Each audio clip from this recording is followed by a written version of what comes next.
Anong point? Ang point, sinaktan mo ko. Niloko mo ko at hanggang ngayon niloloko mo ko. 2 taon mo akong pinaniwala na may iba. Binitbit ko yun sa'yo 2 taon, gabi-gabi iniisip ko kung bakit. Bakit ang bilis? Bakit mo ako pinalitan na para akong basura?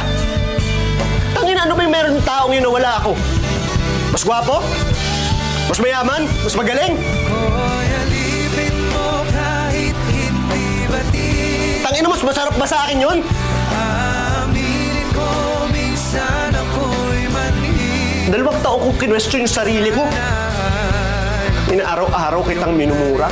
Gusto kitang saktan. Gusto kong sirain yung buhay mo. Yakap ako'y nasasabi. Pagkat Gusto mo maniwala ako na hindi yung totoo. Eh ano yung totoo?